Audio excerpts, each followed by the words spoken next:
Ofrecieron a la hija adoptada como una broma, pero el multimillonario vio un tesoro en ella. Antes de arrancar con la historia, dinos desde dónde estás viendo este video. Disfrútala. El cuaderno cayó al mar en Hamburgo. No fue un accidente elegante. Fue el tipo de accidente que solo le ocurre a alguien que lleva demasiadas cosas en las manos, demasiado equipaje en los brazos, y demasiados pensamientos en la cabeza para prestar atención a donde pone los pies. Mónica Reyes tropezó con el borde del muelle del puerto, extendió los brazos para no caer ella misma, y el cuaderno de bocetos, ese cuaderno específico, el que llevaba consigo desde hacía 8 años, salió disparado de entre sus dedos y aterrizó en el agua del Elba con un golpe sordo y definitivo. No, no. Se arrodilló en el borde del muelle sin pensarlo. El cuaderno flotaba. Las páginas se abrían lentamente, absortas en el agua fría de enero, como si el río quisiera leer lo que había adentro antes de hundirlo para siempre. Mónica se estiró. Demasiado lejos.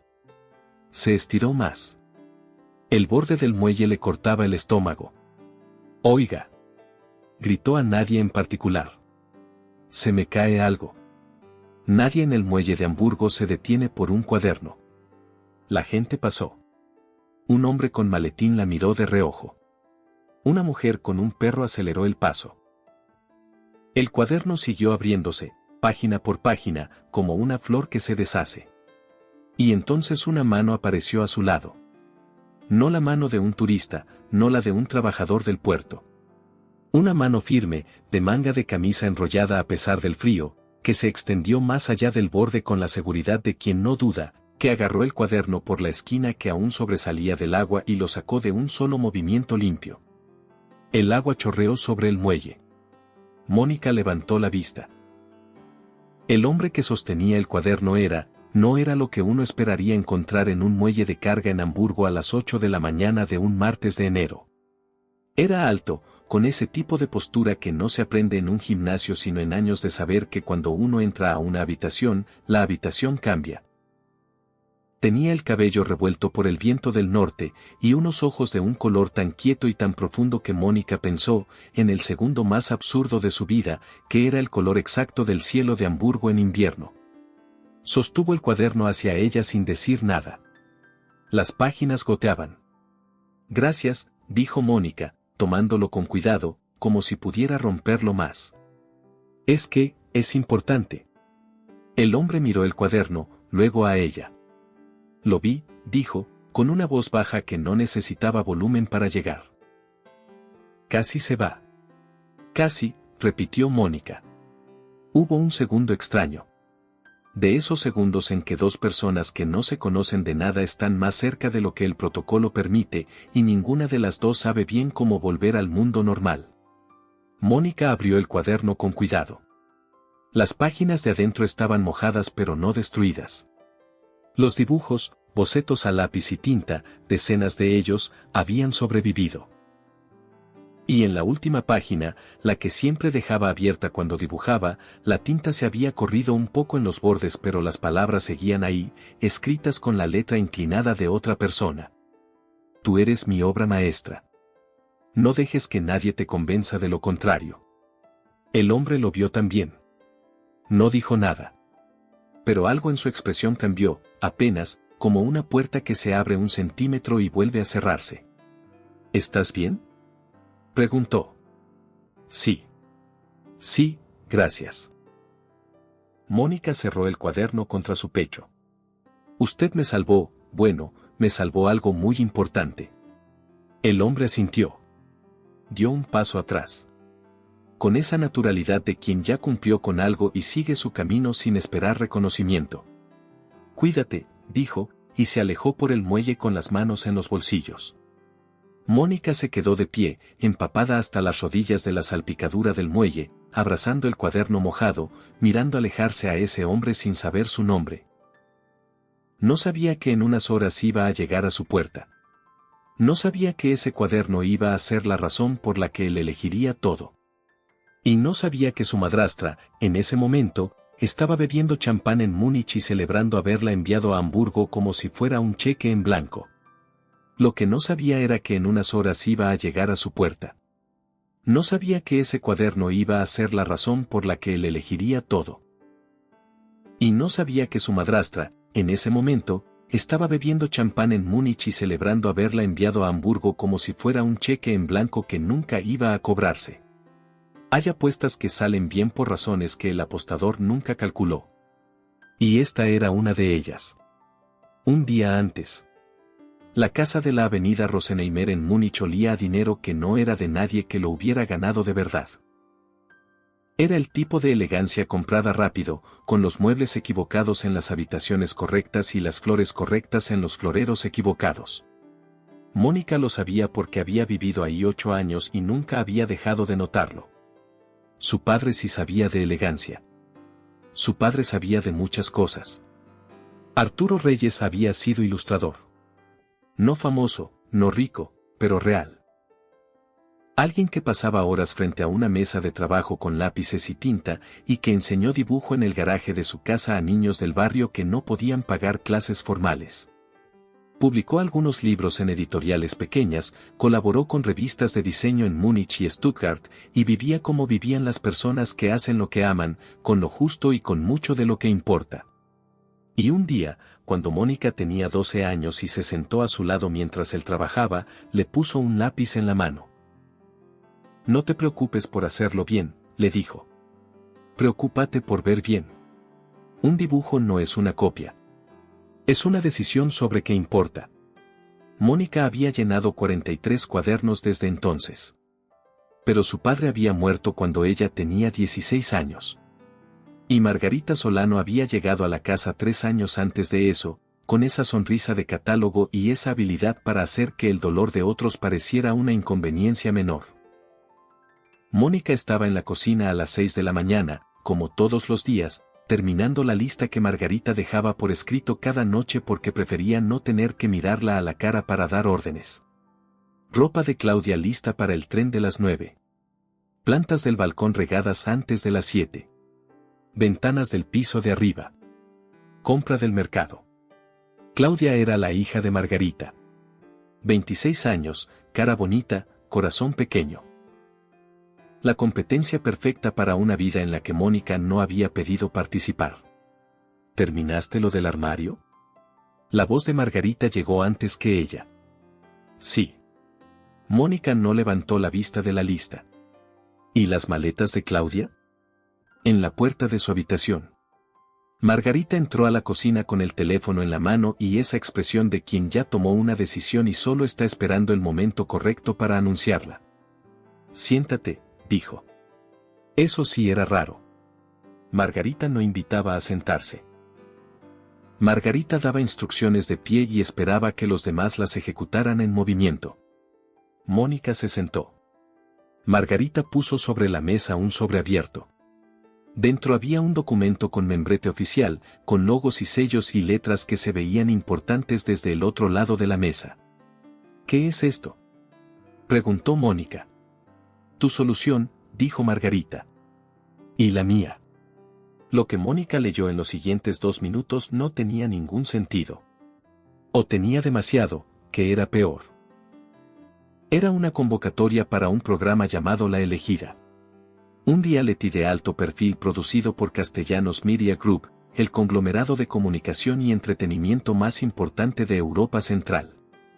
El programa buscaba a 3 mujeres que convivieran durante 3 semanas en la residencia de Eduardo Castellanos, multimillonario, fundador y presidente ejecutivo del grupo, para una experiencia de vida auténtica.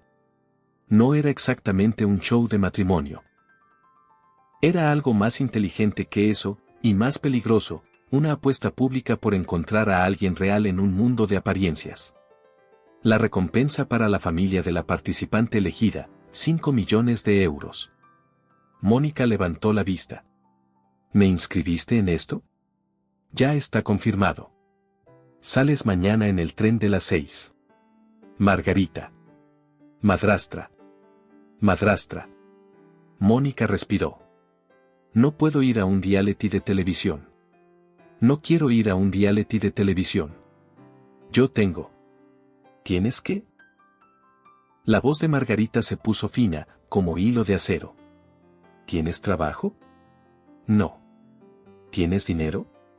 No. ¿Tienes planes? No. No era completamente falso.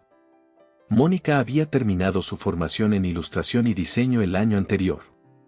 Tenía talento, eso nadie se lo quitaba, pero el mercado editorial tardaba, los proyectos freelance no alcanzaban, y vivir en casa de Margarita significaba que cada día que pasaba era un día en deuda. Esto no es para mí, dijo Mónica.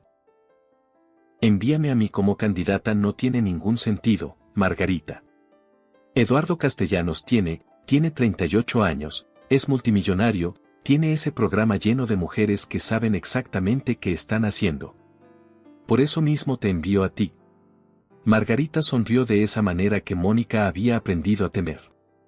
Porque tú no serías la elegida nunca. Pero el intento vale 5 millones. Ahí estaba. No era una oportunidad. Era una apuesta. Y Mónica era la ficha. ¿Y si no me quieren ni como participante? Ya están confirmados. Margarita recogió el sobre. El programa empezó a grabarse hace 2 días. La tercera candidata se retiró. Había una plaza libre. La tomé. Se levantó. Haz tu maleta. Algo sencillo. No tiene caso fingir que tienes más de lo que tienes. Mónica se quedó sola en la cocina. Miró el documento sobre la mesa. Luego sacó del bolsillo del delantal el cuaderno de bocetos. Lo abrió en la última página. Leyó las palabras de su padre una vez más. Tú eres mi obra maestra. No dejes que nadie te convenza de lo contrario. Se quedó un momento muy quieta. Luego cerró el cuaderno, fue a hacer su maleta, y metió el cuaderno en el bolso de mano porque no iba a ningún lado sin él. La residencia de Eduardo Castellanos en las afueras de Hamburgo no era una mansión en el sentido que Mónica había imaginado. Era peor. O mejor. Dependía de cómo se midieran estas cosas. Era una casa grande, enorme. Pero construida en madera oscura y cristal, integrada en el bosque de pinos al norte de la ciudad como si hubiera crecido ahí naturalmente. No había portones dorados ni estatuas ridículas. Había un camino de piedra, árboles, y a lo lejos el reflejo del río Alster entre los troncos. Y había una mujer esperando en la entrada. Alta, 40 y tantos, con el cabello recogido y la postura de quien ha organizado la vida de otros durante muchos años sin perder la paciencia ni una sola vez. Señorita Reyes, dijo, extendiendo la mano. Soy Patricia. Coordinadora de producción. Las otras participantes ya están instaladas. La acompaño. Mónica siguió a Patricia por un pasillo de madera y cristal desde el que se veía el jardín. Afuera, 2 mujeres hablaban junto a una fuente. Una era rubia, alta, con el tipo de seguridad que viene de saber que siempre ha sido la más bonita de cualquier habitación. La otra era morena, con un traje que costaba lo que Mónica ganaba en 3 meses de trabajo freelance. Patricia abrió la puerta de una habitación. Tiene 40 minutos para instalarse. La primera reunión de producción es a las 11 en la sala principal. ¿Y el señor Castellanos? Preguntó Mónica antes de poder evitarlo. Patricia sonrió muy levemente.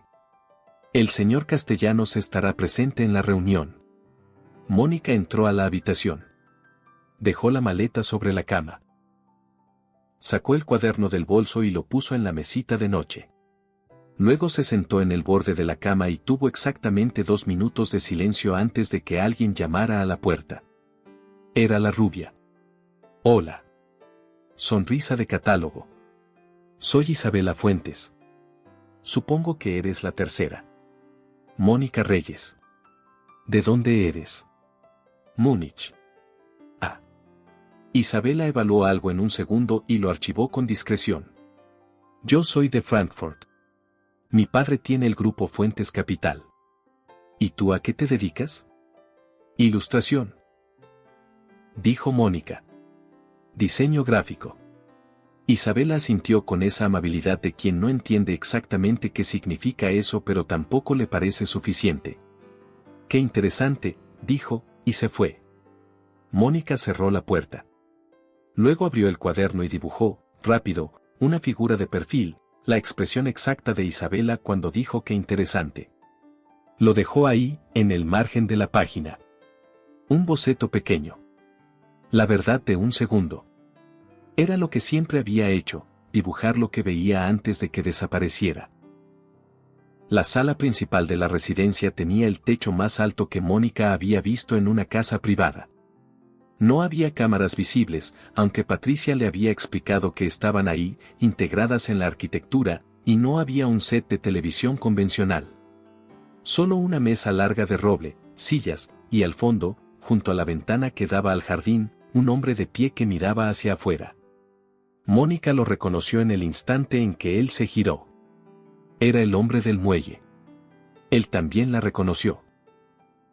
Sus ojos se detuvieron en ella exactamente medio segundo más de lo que el protocolo requería, y luego volvieron a ser los de un ejecutivo en una reunión de trabajo. Bienvenidas, dijo Eduardo Castellanos. Siéntense, por favor. Mónica se sentó. Isabela Fuentes a su derecha. A la izquierda, la mujer del traje, que se presentó cuando llegó la hora. Natalia Vega, consultora de comunicación estratégica, 31 años, con esa forma de hablar que hace que todo lo que dice suene a propuesta de negocios. Eduardo se quedó de pie. Este programa no es lo que probablemente imaginan, dijo, sin preámbulo, sin la sonrisa de presentador que Mónica había anticipado. No hay pruebas de elegancia. No hay galas de eliminación. Lo que hay son 3 semanas de convivencia real, en entornos reales, con situaciones que no están fabricadas. Patricia y el equipo de producción documentan. Yo participo. Y al final de las 3 semanas, tomamos una decisión. La única regla es que no finjan. Si algo no va, díganlo. Si algo sí va, también. Isabela asintió con la sonrisa correcta. Natalia tomó notas. Mónica lo miraba. Él la miró a ella un segundo. No fue la mirada del ejecutivo evaluando candidatas. Fue algo más breve y más directo. El reconocimiento de alguien que vio algo en el muelle esa mañana y todavía no ha terminado de entender qué fue. ¿Alguna pregunta? Sí, dijo Mónica. Todos la miraron. ¿Qué pasa si la persona más auténtica de la habitación es la que nadie esperaba? Silencio. Isabela parpadeó. Natalia levantó la vista del cuaderno. Eduardo Castellanos sonrió entonces. No la sonrisa de catálogo, no la sonrisa corporativa. Algo más pequeño y más real.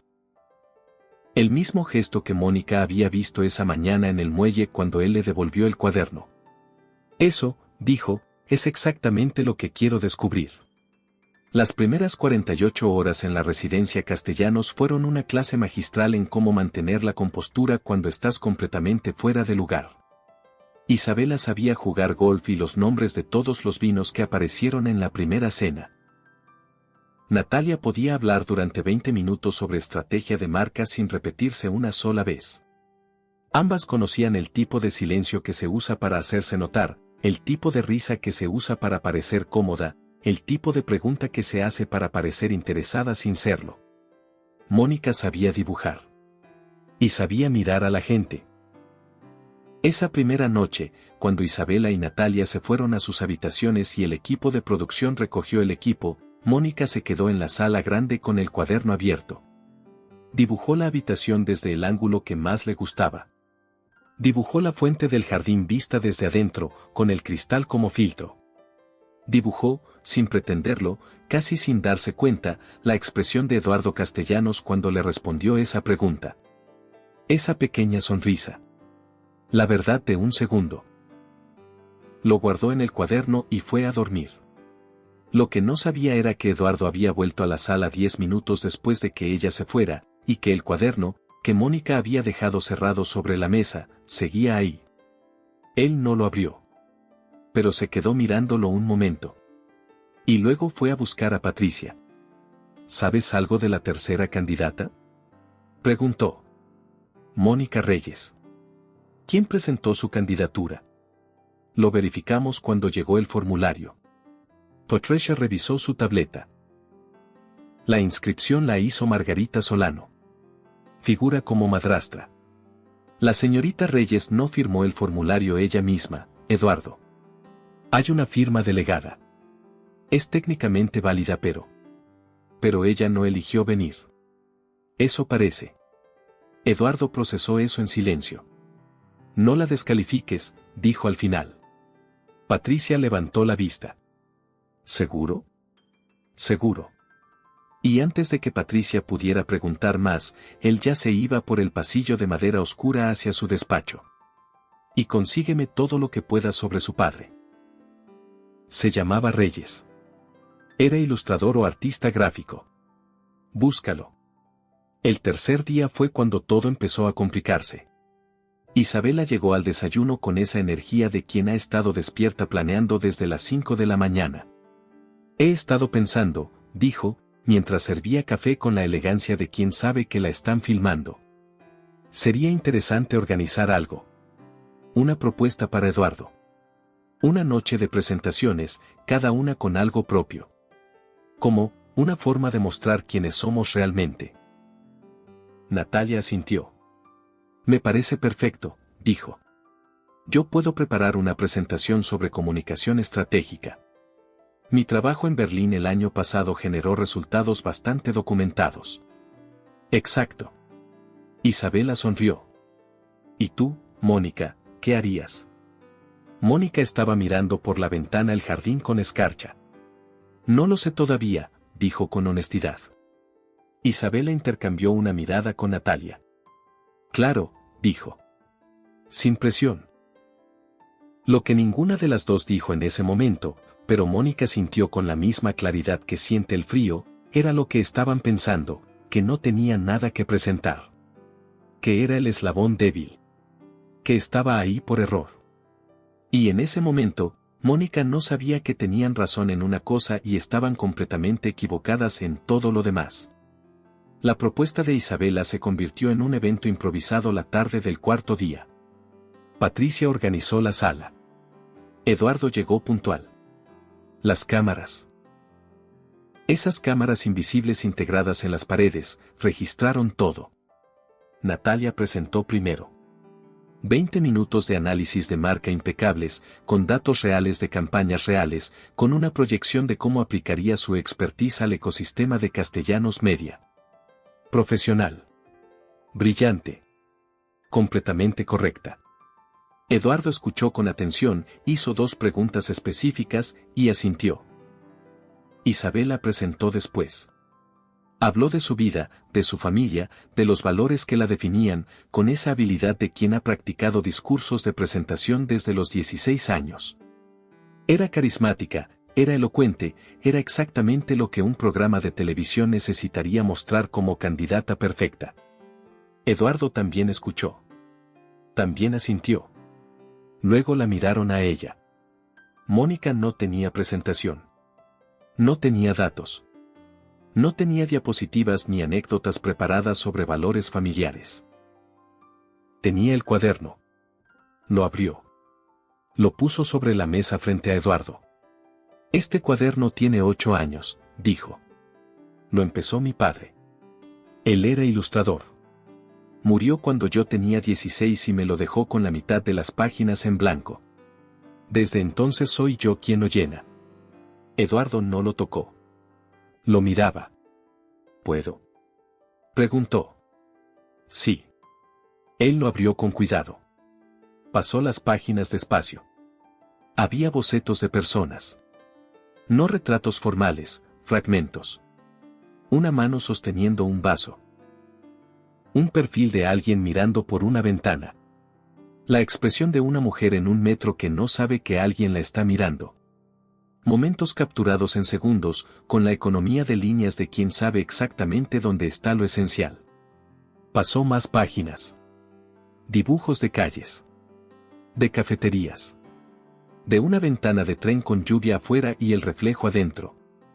Y en una página con la esquina doblada, señal de alguien que volvió ahí muchas veces, había un dibujo diferente a los demás. No era un momento capturado.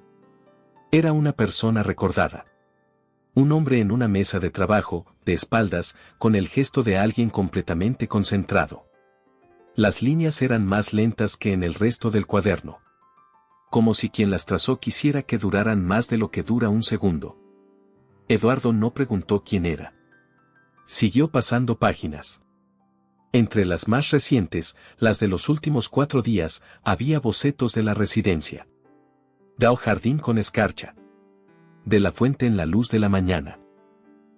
De Isabela mirando el café con esa expresión que nadie habría descrito como calculadora pero que los ojos de Mónica habían registrado con exactitud de cirujana. Eduardo pasó una página más. Se detuvo. Era él.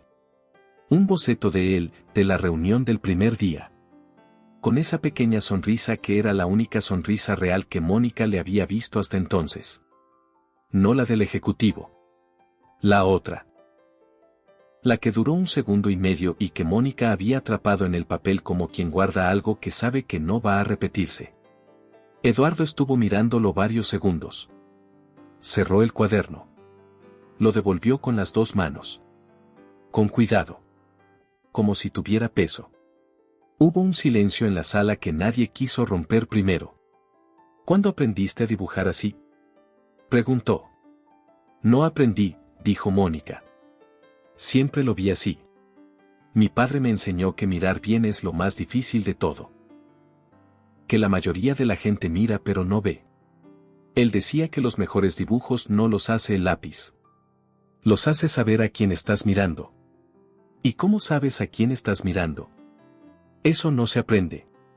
O lo sientes o no lo sientes. Eduardo asintió despacio. Isabela cruzó los brazos. Natalia tomó nota en su tableta, con la eficiencia de quien registra datos sin entender del todo lo que está registrando.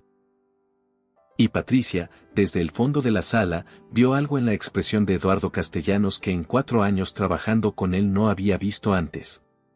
No era sorpresa. Era algo más quieto. Más serio. El reconocimiento de alguien que buscaba algo sin saber exactamente qué era y que acaba de verlo. El 5.º día llegó un sobre a la residencia. No era un sobre del programa. Era un sobre con membrete de abogados. Patricia lo interceptó antes de que llegara a la sala de producción, lo abrió, lo leyó y fue directamente al despacho de Eduardo. Hay un problema. Él levantó la vista del ordenador. Patricia le extendió los documentos. Lo envió Margarita Solano, la madrastra de Mónica.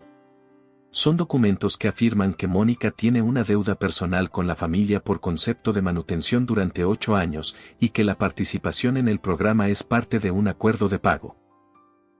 Básicamente intentan argumentar que si Mónica es elegida, el dinero le pertenece legalmente a la familia, no a ella. Eduardo leyó el documento. Una vez. Luego otra.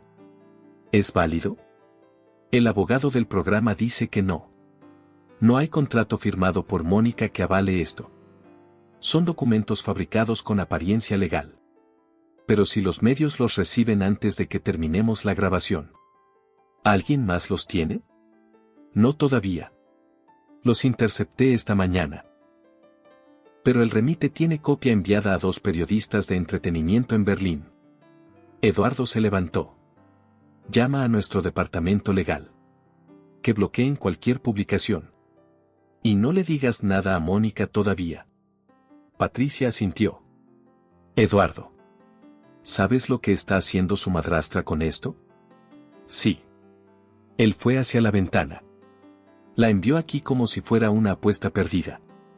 Y ahora que ve que no está perdiendo, quiere asegurarse de que gane ella. El 6.º día, Isabela tomó una decisión. No fue una decisión repentina. Era el tipo de decisión que se construye despacio, ladrillo a ladrillo, cuando alguien que creía que tenía el partido ganado empieza a notar que los números no cuadran. Isabela había visto cómo Eduardo miraba el cuaderno. No era la mirada de un hombre evaluando algo. Era la mirada de alguien que reconoce algo. Había visto también cómo Eduardo, en la cena del 5.º día, le preguntó a Mónica sobre su padre. No una pregunta de protocolo, no la clase de pregunta que se hace en una mesa formal para mantener la conversación activa. Una pregunta real, de alguien que quiere saber. Y Mónica respondió de la misma forma, sin adornos, sin estrategia, con esa honestidad desconcertante de quien no ha aprendido a protegerse fingiendo, y en algún momento de esa conversación los dos se olvidaron de que había más personas en la mesa. Isabela lo procesó esa noche en su habitación con la misma frialdad con que analizaba un informe de mercado. La conclusión era clara, estaba perdiendo terreno. Y no lo estaba perdiendo porque Mónica fuera mejor candidata en ningún parámetro medible. Lo estaba perdiendo porque Eduardo Castellanos, al parecer, no buscaba lo que todos pensaban que buscaba. Y eso era un problema que Isabela sabía resolver. Así que llamó a su asistente en Frankfurt. Y luego, por un canal que no dejaba rastro obvio, la información correcta llegó al productor ejecutivo del programa. No era mentira, exactamente. Era peor, era verdad envenenada. ¿Sabe la producción que la tercera candidata fue inscrita sin su consentimiento por su madrastra? ¿Que su familia la envió como estrategia financiera? El programa podría verse afectado si esto se interpreta como manipulación del proceso de selección. El productor ejecutivo. Que no era Eduardo, que era el hombre que respondía ante los anunciantes y la cadena, leyó el mensaje esa noche. Y a la mañana siguiente, llamó a Eduardo. Tenemos que hablar de la candidata Reyes. La conversación duró 40 minutos. Mónica no lo supo en ese momento. Estaba en el jardín con el cuaderno, dibujando los pinos con escarcha en la luz de la mañana, con el café todavía caliente en la mano, con esa capacidad suya de encontrar quietud en medio de todo. Era algo que Isabela no entendía de ella y que Natalia registraba como indiferencia. Pero no era indiferencia. Era lo que su padre le había enseñado, que para ver bien hay que estar quieto. Que el ruido viene de afuera pero la imagen se forma adentro. Así que mientras adentro de la residencia el productor ejecutivo le decía a Eduardo que la candidata Reyes representaba un riesgo innecesario, Mónica dibujaba pinos. Y el dibujo era bueno. Eduardo salió al jardín después. Se sentó en el banco de piedra frente a ella, sin que nadie lo llamara, sin anuncio. ¿Cuándo supiste que tu madrastra te había inscrito en el programa? Preguntó directamente. Mónica bajó el lápiz. La noche anterior a que tomé el tren. ¿Y no quisiste venir? No era una pregunta. No. Mónica lo miró. Pero tampoco tenía muchas opciones. ¿Por qué no? Ella pensó un momento. Porque si me negaba, seguía en esa casa haciendo lo mismo. Y si venía, al menos estaba en otro lugar. No era exactamente un plan, pero era algo. Eduardo miró el cuaderno que ella tenía en el regazo. ¿Puedo preguntarte algo sobre tu padre? Sí. ¿Publicó algo? ¿Libros ilustrados, revistas, algo con distribución? Mónica frunció el ceño levemente. Publicó algunas cosas en editoriales pequeñas. Nada muy conocido. ¿Por qué? Eduardo no respondió de inmediato. Tu padre se llamaba Arturo Reyes, ¿verdad? Sí. ¿Cómo sabes? Porque cuando tenía 8 años, había un libro en la biblioteca de mi casa que yo leía constantemente. Se llamaba El arquitecto de nubes. Las ilustraciones eran, buscando la palabra correcta. Eran las ilustraciones de alguien que sabía mirar. Que sabía exactamente dónde estaba lo esencial. Mónica se quedó muy quieta. ¿Cuál era su ilustración favorita? Preguntó en voz baja, casi sin darse cuenta. Eduardo la miró. La del niño en el tejado, dijo. El que mira hacia arriba y las nubes tienen forma de ciudad. Mónica cerró los ojos un segundo. Mi padre la llamaba la página de los posibles. Decía que esa página era para cuando alguien necesitara recordar que el mundo es más grande de lo que parece desde donde estás parado. Ese era tu padre. Sí. Su voz era casi un susurro. Ese era mi padre. Lo sé. Lo verifiqué ayer. Hubo un silencio que no era incómodo.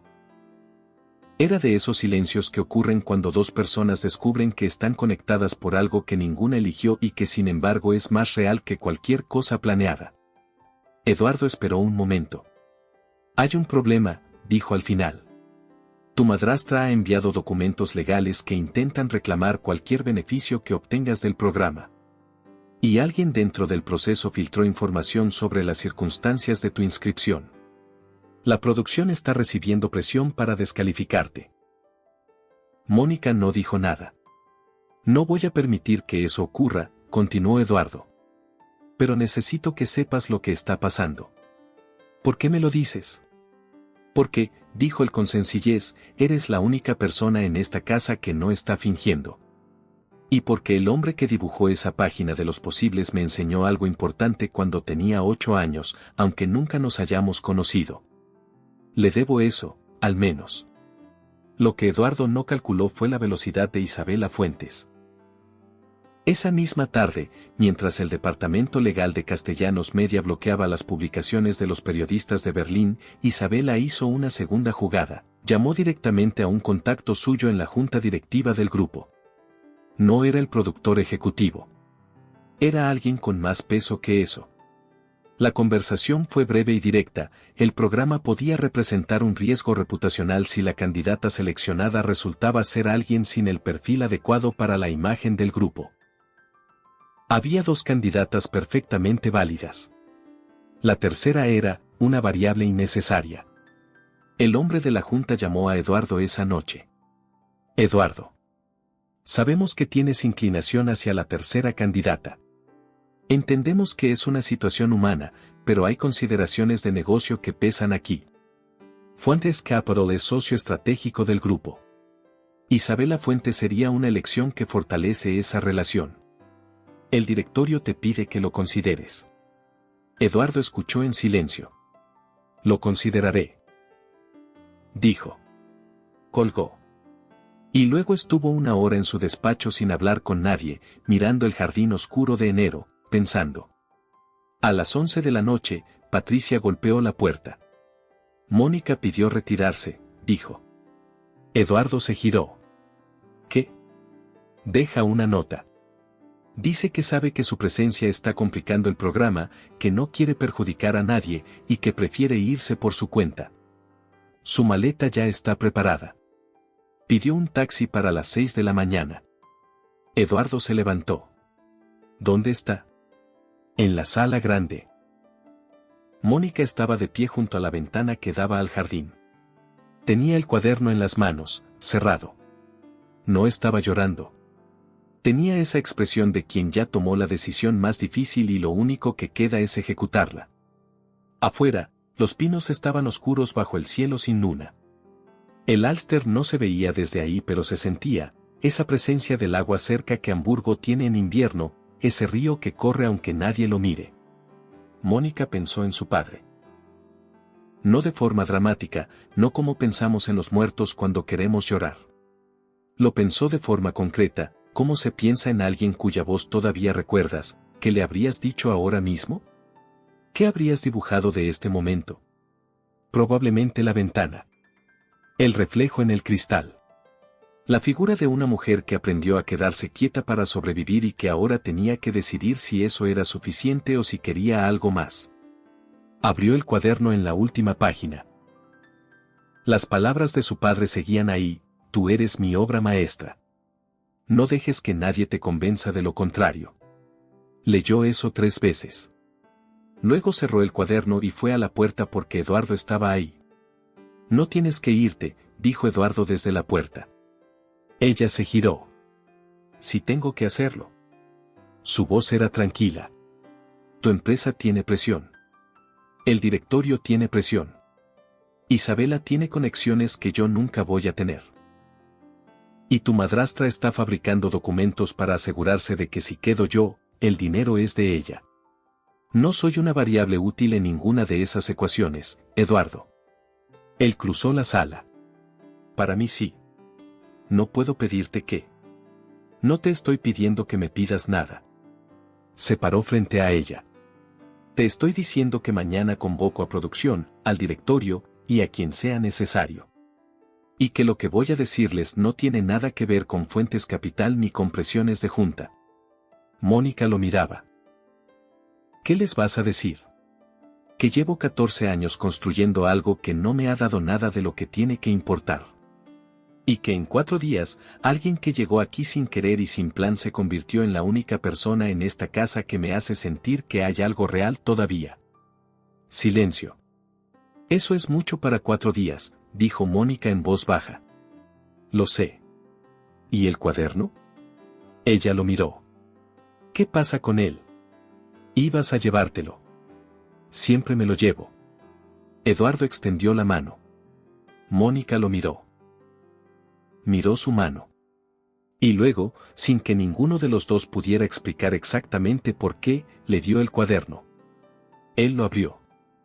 En la página que quedó al abrirlo al azar, había un boceto que ella había hecho 2 días antes, él, en el muelle, sacando el cuaderno del agua. Ella no lo sabía todavía cuando lo dibujó, pero lo había dibujado como se dibuja algo que importa. Eduardo cerró el cuaderno. Se lo devolvió. No cancelé el taxi, dijo. Si mañana sigues queriendo irte, el taxi va a estar aquí. Pero quédate esta noche. Y mañana ve a la reunión que voy a convocar. Y después decides. Mónica lo sostuvo la mirada un momento. ¿Y si la audiencia que convocas mañana te presiona igual que hoy? Entonces les digo lo mismo que te digo a ti. Algo en sus ojos era completamente firme. Que hay cosas que no están en ninguna ecuación de negocios. La reunión del 7º día. La sala principal estaba llena como no había estado en los 7 días anteriores. Eduardo había convocado al equipo completo de producción, a los 2 representantes del directorio que habían llamado la noche anterior, que viajaron desde Berlín esa mañana, lo cual decía mucho sobre cómo evaluaban la situación, a Patricia y a las 3 candidatas. Isabela llegó con la compostura de quien espera ganar. Natalia llegó sin expresión, registrando todo. Mónica llegó con el cuaderno bajo el brazo y se sentó en el extremo de la mesa. Eduardo se quedó de pie. Nadie habló. No porque él hubiera pedido silencio, sino porque había algo en su postura, esa postura de alguien que llegó a una habitación habiendo tomado ya la decisión importante, que hacía innecesario el silencio pedido. Buenos días. Voy a ser breve porque no hay mucho que explicar. Miró a los representantes del directorio. Recibí la llamada de anoche. La entiendo. No la voy a seguir. Uno de los representantes empezó a hablar. Eduardo, las implicaciones con Fuentes Capital. Te escucho cuando termine. Lo dijo sin levantar la voz. El hombre se detuvo. Este programa fue mi idea. Lo construí para encontrar algo que no se puede comprar con asociaciones estratégicas ni con apellidos conocidos. Y encontré lo que buscaba. Isabela Fuentes, sentada al otro lado de la mesa, no cambió de expresión. Pero sus manos, sobre la mesa, se apretaron levemente. El programa no tiene ganadora oficial. No era una competencia de esa naturaleza, y nunca lo fue. Lo que sí hay es una decisión personal que tomo con plena conciencia de las implicaciones de negocio. Los miró a todos, uno por uno. Mónica Reyes se queda. Las otras 2 candidatas recibirán la compensación completa acordada en contrato y el programa se cierra de manera ordenada. Los anunciantes recibirán una explicación por escrito hoy antes del mediodía. Silencio. Isabela se levantó. Eduardo. Lo que estás haciendo en este momento. Isabela. Él la miró directamente. Eres brillante. Eres exactamente lo que este tipo de programa buscaba en papel. El problema no eres tú. El problema es que yo no soy el programa. Ella lo sostuvo la mirada un segundo. Luego miró a Mónica. En esa mirada había muchas cosas. No todas eran malas. Había rabia, sí. Pero también había algo que se parece al reconocimiento involuntario de alguien que entiende, aunque no quiera, por qué perdió. Isabela recogió sus cosas y salió. Natalia la siguió sin decir palabra. Los representantes del directorio intercambiaron una mirada. Las implicaciones con Fuentes Capital son significativas. La relación comercial. Ya hablaré con Fuentes directamente. Eduardo no se movió. Gracias por venir desde Berlín esta mañana. Ha sido un viaje innecesario, pero lo aprecio. Ellos también salieron. Se quedaron solo Eduardo, Mónica y Patricia. La sala estaba en silencio. Afuera, a través de la ventana, los pinos seguían ahí. El jardín seguía ahí. El río Alster, invisible pero presente, seguía corriendo. Patricia miró a Eduardo. Hay otro asunto, dijo. Puso sobre la mesa los documentos que Margarita Solano había enviado. Esto llegó el quinto día. Son documentos fabricados que intentan reclamar cualquier beneficio que corresponda a Mónica. Lo dijo mirando directamente a Mónica. Lo siento. Debiste saberlo antes. Mónica miró los papeles. Los tomó. Los leyó. Su expresión no cambió de forma dramática. Era el tipo de persona que procesa el dolor con la misma quietud con que procesa todo lo demás. ¿Son válidos?, preguntó. No, dijo Eduardo. Nuestro equipo legal ya tiene la respuesta. No existe ningún contrato entre tú y tu madrastra que avale esta reclamación. El dinero que corresponda por tu participación en este programa es tuyo exclusivamente. ¿Y cuánto corresponde?, preguntó Mónica en voz muy baja. 5 millones de euros. Eduardo la miraba. Para lo que quieras. Para lo que necesites. Para empezar lo que debiste empezar hace tiempo. Mónica puso los documentos sobre la mesa. Miró el cuaderno que tenía en las manos. Pensó en su padre dibujando en ese mismo cuaderno, llenando la primera mitad con cuidado, dejando la segunda mitad en blanco para ella. Pensó en la dedicatoria de la última página. Pensó en el cuaderno cayendo al agua del Elba y en la mano que lo sacó. ¿Puedo usar parte del dinero para comprar un local pequeño?, preguntó. Eduardo frunció el ceño levemente. ¿Para qué? Para un estudio.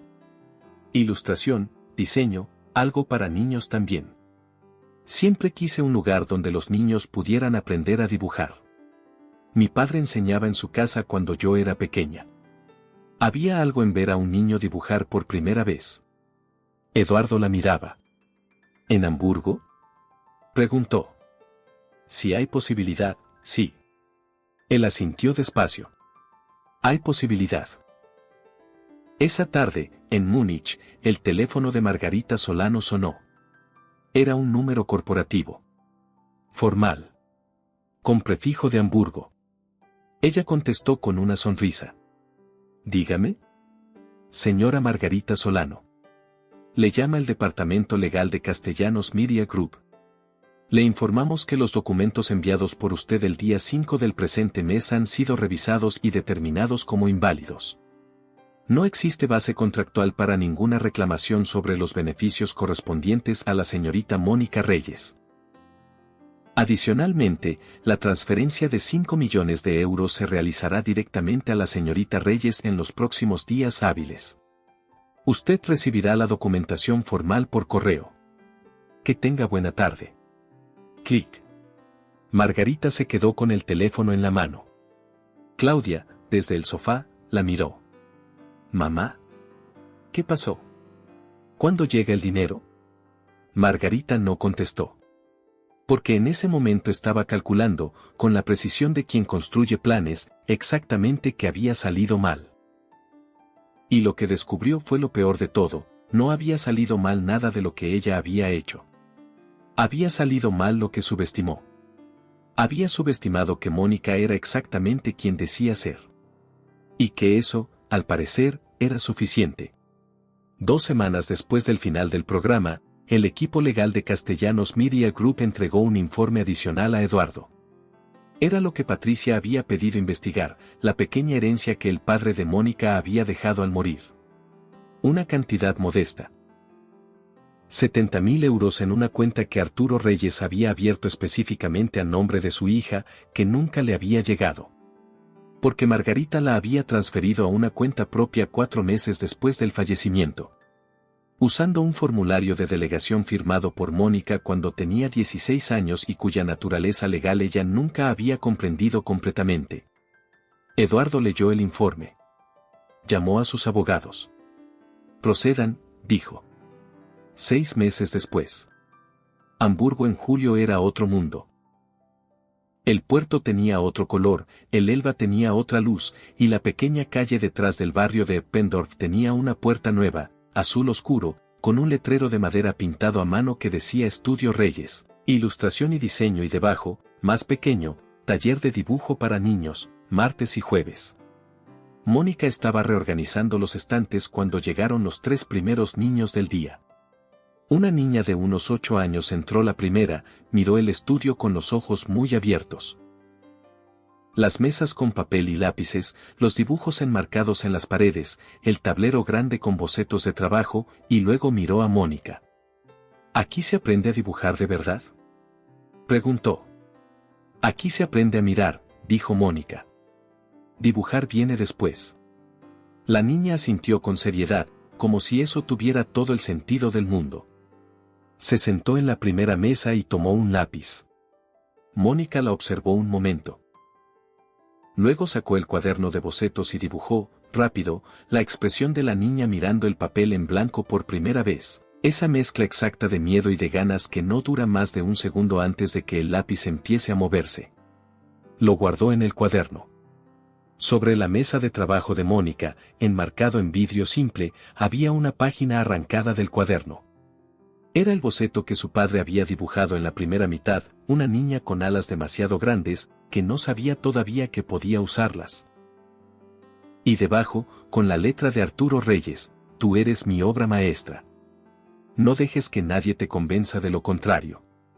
Al lado del marco, había otro objeto enmarcado, la portada reproducida a color del Arquitecto de Nubes, el libro ilustrado de Arturo Reyes, con una pequeña placa debajo que decía, Arturo Reyes, 1961 a 2006. Ilustrador.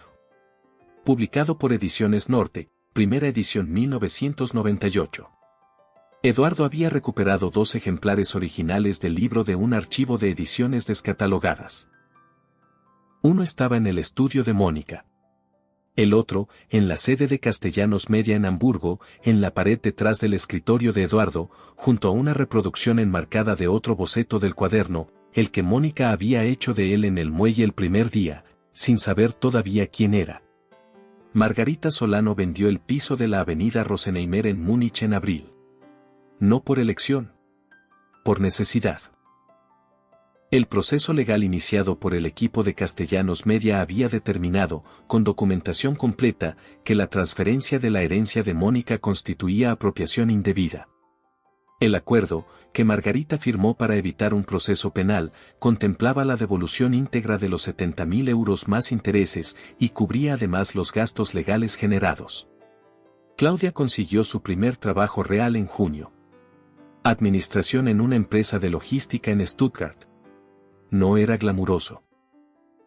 Era lo que había. Ninguna de las dos llamó a Mónica. Mónica tampoco las llamó. No había nada que decirse que no se hubiera dicho ya sin palabras. La boda fue en agosto. No fue en el muelle exacto donde se habían conocido porque ese muelle era de carga y no tenía ningún encanto especial. Fue en el paseo del Alster, donde el río se abre y en verano la luz dura hasta las 9 de la noche. No había decoración elaborada. Había flores silvestres en pequeños jarros de vidrio, 20 personas. Amigos cercanos, el equipo de Patricia, 3 niños del taller que Mónica insistió en invitar y un juez de paz que llevaba corbata morada porque era el único que tenía. Mónica llegó descalza porque el césped era suave y porque así era ella. Llevaba el cuaderno en la mano. No como accesorio, como parte de ella, como siempre. Alguien del equipo de Patricia le había sugerido, con amabilidad, que quizás la ceremonia no era el lugar más adecuado para un cuaderno de bocetos. Mónica lo había considerado exactamente 2 segundos. Luego lo había puesto bajo el brazo y había seguido caminando. Eduardo la esperaba junto al río con las manos en los bolsillos y esa expresión que Mónica había dibujado por primera vez en el muelle de enero, cuando todavía no sabía su nombre. La misma. Exactamente la misma. Como si 8 meses no hubieran pasado, o como si hubieran pasado de la manera correcta. Ella tropezó con algo en el césped a 3 metros de llegar. Se tambaleó. No cayó. Pero fue cerca. No me hiciste trampa con ese hoyo. Le gritó a Eduardo. Él soltó una carcajada. Real. Sin cámaras, sin producción, sin nadie que le dijera cuando era el momento correcto para reírse. No fue mi hoyo. Respondió. La gente rió. Los niños del taller aplaudieron con esa energía desproporcionada que tienen los niños cuando algo les parece genuinamente divertido.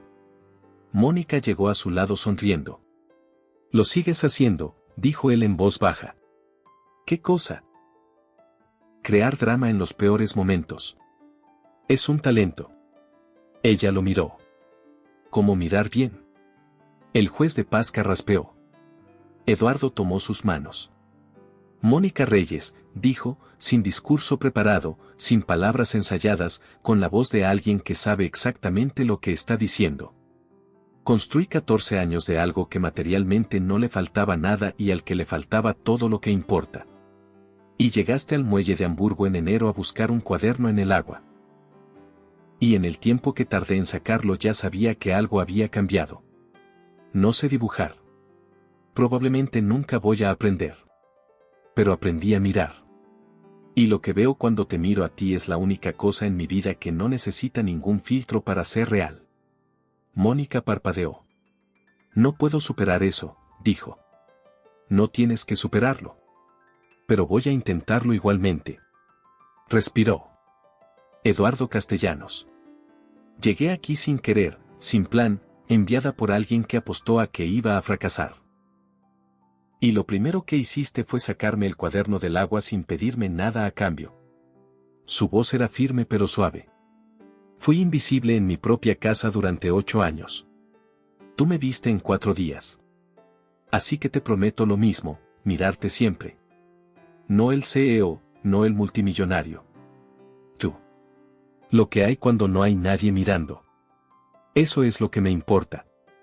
Eso es lo que voy a cuidar. El juez de paz sonrió. Por el poder que me confiere el Estado Libre de Hamburgo, los declaro marido y mujer. ¿Pueden besar? Eduardo ya la estaba besando. La gente aplaudió. El austro brilló con esa luz baja de agosto que en Hamburgo dura hasta las 9 y convierte todo en algo parecido a una ilustración. Los niños del taller gritaron algo que nadie entendió completamente pero que sonó a celebración genuina y sin protocolo. Y Mónica, con el cuaderno todavía en la mano, se rió contra los labios de Eduardo y pensó que si su padre hubiera estado ahí. Si Arturo Reyes hubiera podido ver ese momento desde donde fuera que uno va cuando se va, lo habría dibujado. No el beso. No la luz del río. Sino la expresión en la cara de su hija. Esa expresión que solo ocurre cuando alguien que ha sido invisible durante mucho tiempo descubre que el problema nunca fue que nadie mirara. Era que todavía no había llegado la persona que sabía mirar bien. En el estudio de la calle Pendorf, esa tarde, una niña de 8 años terminó su primer dibujo. Era torpe, con las proporciones equivocadas, con la línea de horizonte en el lugar incorrecto. Pero lo que había dibujado, una figura pequeña con alas demasiado grandes, parada al borde de algo, mirando hacia adelante, era exactamente lo que quería dibujar. La niña lo miró un momento. Luego levantó la vista hacia Mónica. ¿Está bien?, preguntó. Mónica lo miró con cuidado. Pensó en el dibujo de su padre en la primera página del cuaderno.